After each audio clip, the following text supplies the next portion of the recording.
महाभारत की कहानी भीष्म पितामह के 5 चमत्कारी बाण। यह बात उस समय की है जब कुरुक्षेत्र में कौरवों और पांडवों के बीच युद्ध चल रहा था। पितामह भीष्म कौरवों की ओर से युद्ध लड़ रहे थे, लेकिन कौरवों के सबसे बड़े भाई दुर्योधन को लगता था कि भीष्म पितामह पांडवों को नुकसान नहीं पहुंचाना चाहते हैं। दुर्योधन का मानना था कि पितामह भीष्म बहुत शक्तिशाली हैं और पांडवों को मारना उनके लिए बहुत आसान है। इसी सोच में डूबा दुर्योधन भीष्म पितामह के पास पहुंचा।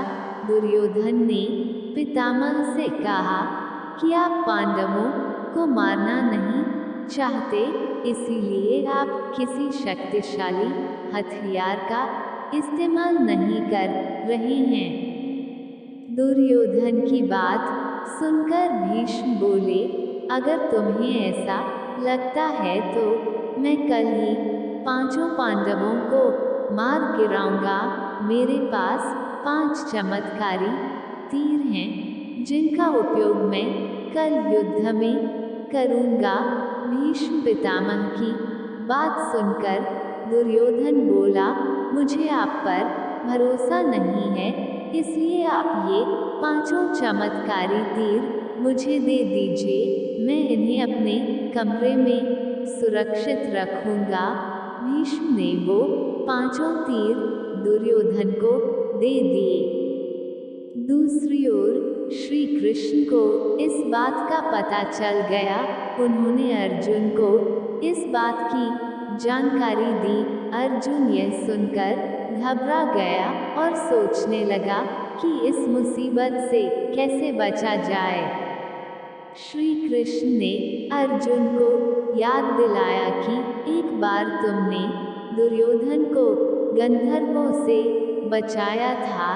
तब दुर्योधन ने तुमसे कहा था कि इस एहसान के बदले तुम भविष्य में मुझसे कुछ भी मांग सकते हो।